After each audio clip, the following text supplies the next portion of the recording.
Je vous le disais, la suite des chroniques sur campus dans cette matinale et le Bartek nous a rejoint le pourfendeur des villes renégat, l'homme qui dit la vérité, l'homme juste. Ça va mec?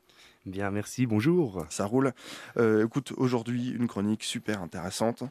J'ai envie d'ores et déjà de dire que nous allons commencer.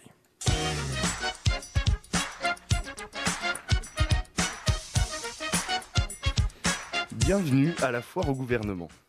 C'est l'info du jour. DSK déménage. On s'en fout. Allez, c'est pas grave, on va parler d'autre chose. Ce n'est pas une plainte pour agression sexuelle que je vous donne, madame, mais deux, oui, deux plaintes pour agression sexuelle et même viol puisque les faits ont été requalifiés par le parquet.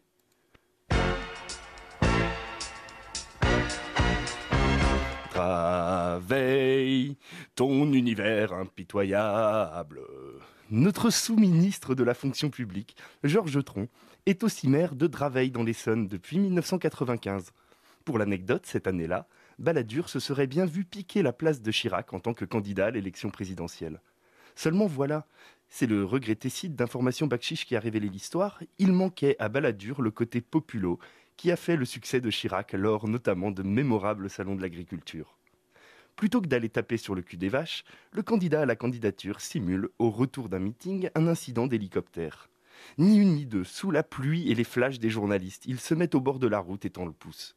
Une Mercedes s'arrête, une femme et ses deux chiens qui lui proposent de le ramener. Une opération communication parfaite.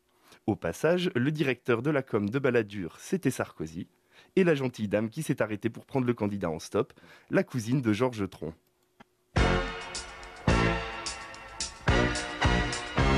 Draveille, ton univers impitoyable. Et oui, fin de la parenthèse. Georges Tron, donc, maire UMP de Draveil, aurait pratiqué, on n'a pas le droit d'en rire et c'est dommage, des massages de pieds à deux de ses anciennes employées, sous prétexte qu'il pratiquait la réflexologie, une thérapie un peu chelou. Un tronc qui fait une fixette sur les pieds, c'est quand même plutôt cohérent, non? Ah, damned, on avait dit qu'on n'en riait pas. Les victimes présumées, puisque maintenant il faut dire présumées derrière chaque mot, lui reprochent aussi des attouchements et actes sexuels entre 2007 et 2010. Le sous-ministre, par la voix de son avocat, crie à la calomnie. Il parle d'un complot orchestré par la famille Le Pen, avec lequel il est en conflit depuis longtemps. C'est en fait un contentieux immobilier dont il s'agit. Le conseil politique de Marine, Philippe Olivier, est aussi l'époux de sa sœur Marie-Caroline. Il habite à Draveil, dont le maire, Georges Tron, oui, il faut suivre, soutient un projet de 400 logements à la place de la forêt qui borde sa maison. Voilà, une Tessie à côté de chez les Le Pen. Imaginez le scandale.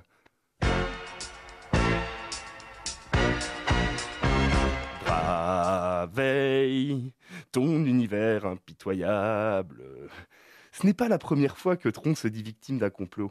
En février dernier, le site Rue 89 révélait que le secrétaire d'État à la fonction publique, qui venait de confirmer la suppression de 100 000 postes de fonctionnaires avant 2013, employait sa belle-sœur depuis 2 ans à la mairie de Draveil.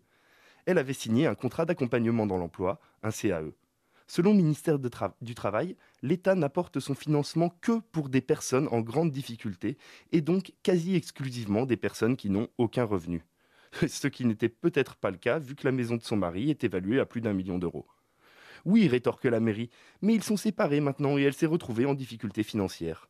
Bref, Tron déclare déjà à l'époque que la famille Le Pen est derrière cette attaque. Je suis en grande hostilité avec eux.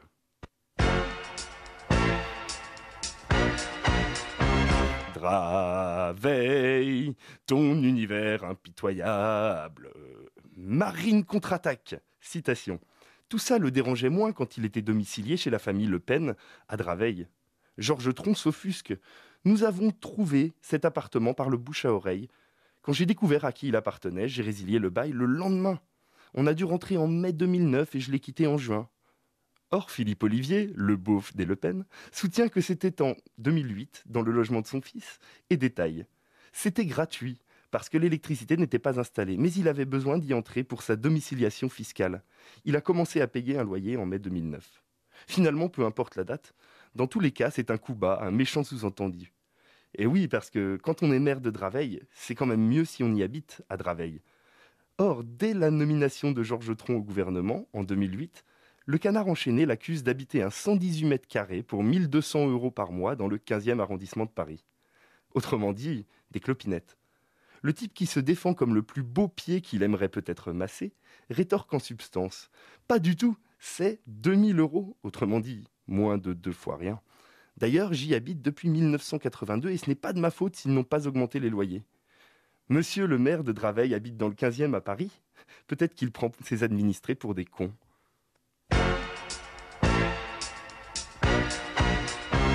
Draveil, tes coups bas et tes gens minables. Finalement, Draveil, c'est un peu comme Dallas. Quand on voit le feuilleton, ça donne pas envie. Allez, gardez le moral et à la semaine prochaine.